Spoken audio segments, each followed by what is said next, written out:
Way back in your math careers, you were introduced to a concept called real-valued functions. A real-valued function assigns an element from the real numbers that we call an input from the domain of a function, say f, to another element of the real numbers that we call an output, and the outputs constitute the range. Then in this course, you were introduced to something called a vector function that assigned to an element of the real numbers an output that is of the form of a vector. And these vectors were either in 2 or 3 dimensions. Now we're going to look at the concept of multivariable functions. For a multivariable function, we're still thinking about inputs and outputs, but the inputs are either ordered pairs, ordered triples, or ordered n-tuples, meaning a set of inputs that includes up to n variables.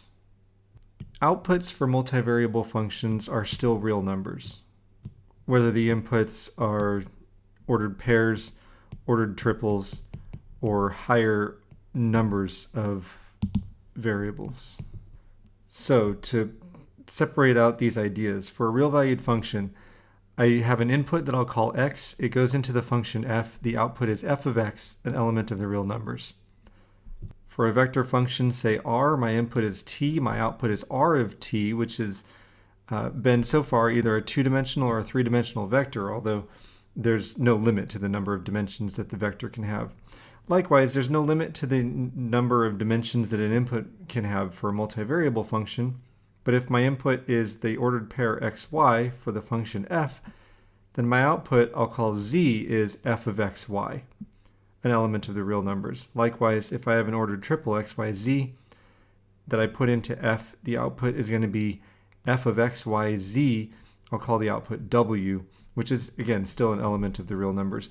You have seen multivariable functions in the past. They weren't presented as such.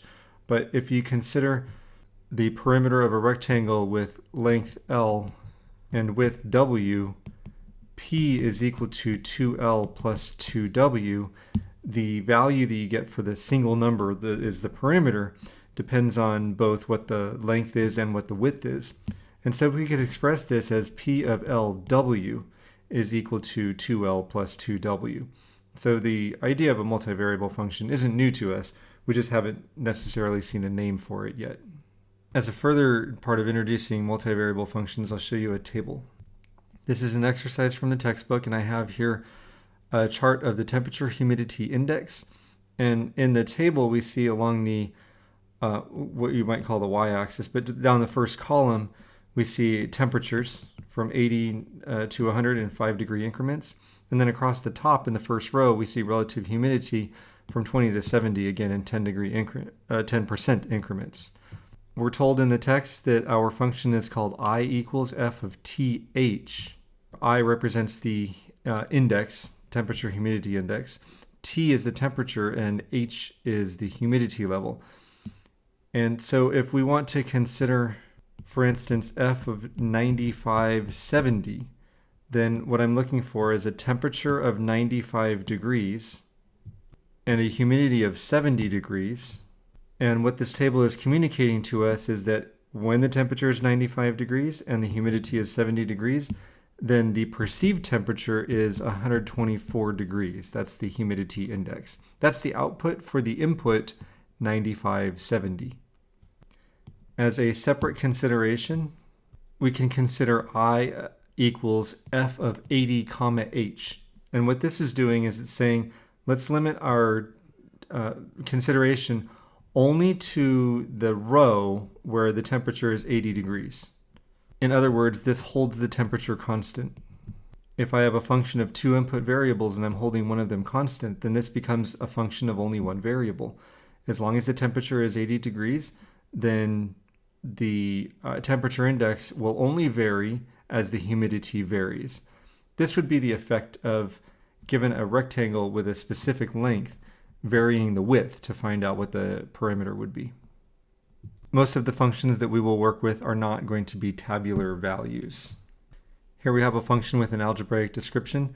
Let f of xy equal 1 plus the square root of the quantity of 4 minus y squared. Part A, we're asked to find f of 3, 1. It's exactly what you think you're supposed to do. F of 3, 1 asks us to replace x by the number 3 and y by the number 1 wherever they appear.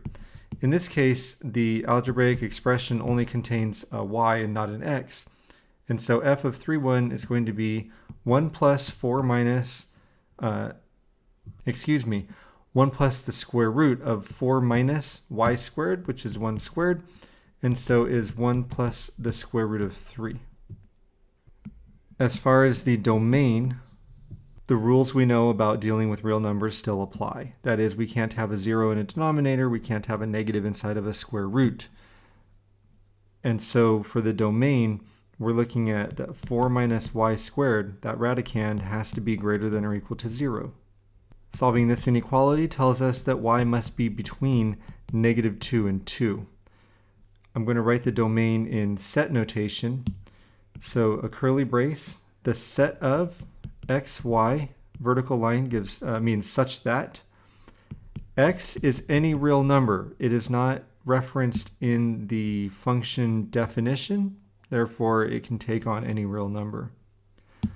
Y is between negative 2 and 2 inclusive, and so these are non-strict inequalities. That is a set notation expression for the domain, and we were asked to sketch the domain as well. The domain is a band that goes from negative 2 to 2, and x is allowed to take on all values. So it's a horizontal band that has the x-axis as its center and basically a width of 4. A third part of the instructions, part C, is to find the range. For the range, of course, we're looking at output values, and since f of xy equals 1 plus the square root of 4 minus y squared, the range will depend on the values that we can put in the radical, essentially. So let's come down here and write some stuff down. For part C, I'll just rewrite that f of xy is equal to 1 plus the square root of 4 plus y squared. That's 4 minus y squared. The square root of 4 minus y squared has a minimum when when y equals plus or minus 2, and a maximum when y is 0. We know that by looking at the function, and so we can say this is by inspection. It's this fancy way to say I looked at it. If y is plus or minus 2, then my function value will be 1, right? 1 plus the square root of 0. So the range starts at 1. And then if y is 0, then the radical has its largest value of square root of 4. And so I have 1 plus 2.